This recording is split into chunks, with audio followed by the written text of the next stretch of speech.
প্ৰথম কথাটো হৈছে যে নৱেম্বৰত এই 25 তাৰিখে যি অসম চৰকাৰে এটা প্ৰতিবেদন আগবঢ়াব বিচাৰিছে 6 জনগোষ্ঠীক জনজাতিকৰণ দিয়াৰ যি প্ৰক্ৰিয়াৰে প্ৰথমে আমি প্ৰতিবাদ জনাইছোঁ যে অসম চৰকাৰ এনেধৰণৰ হঠকাৰী সিদ্ধান্ত গ্ৰহণ নকৰিব। ভাৰতবৰ্ষৰ সংবিধানৰ কিঞ্চিত পৰিমাণৰ যি সাংবিধানিক অধিকাৰ মাত্ৰ 7% আমি জনজাতিসকলে ভোগ কৰি আছোঁ। ইয়াৰ তাৰো অসমৰ আমি 14টা আমি জনজাতি।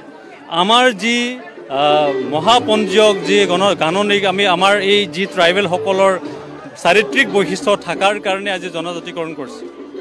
ভাৰতবৰ্ষৰ সংবিধানৰ আজি প্ৰায় 70 বছৰ অধিক কাল অতিবাহিত কৰিলে।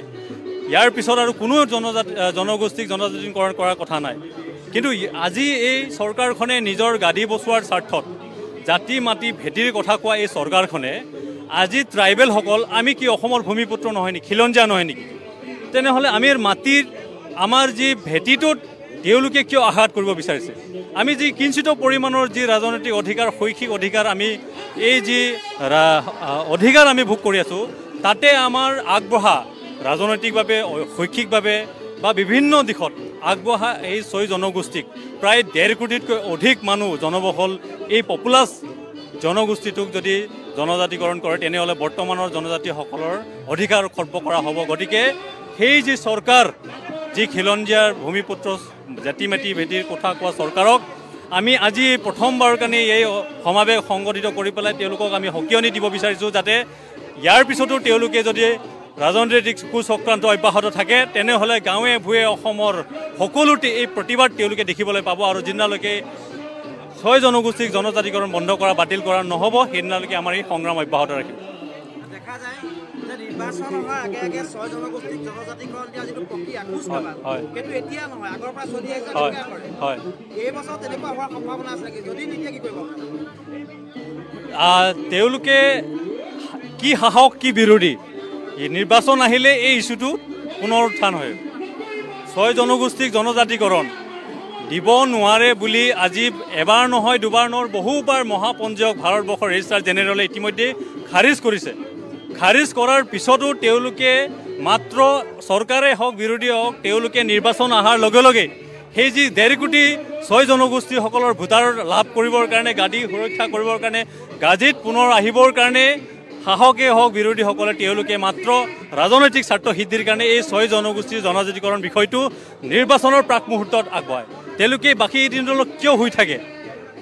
কিন্তু ইয়াতে আমাৰ ক'বলগীয়া বিষয়টো আজি ইউনেস্কোই বিশেষজ্ঞ দলে টিমে ৰিচাৰ্চ কৰাৰ পিছত কৈছে যে অসমৰ খিলঞ্জীয়া জনজাতি কেৱল অসমৰ বুলি নহয় ভাৰতবৰ্ষৰ খিলঞ্জীয়া এই জনজাতিসকলৰ নিচিনা খাব লাগিব, শুব লাগিব, থাকিব লাগিব, তেওঁলোকৰ নিচিনা কালচাৰ থাকিব লাগিব আৰু থাকিলে সেই পৃথিৱীখন বাচিব ইউনেস্কোই কৈছে।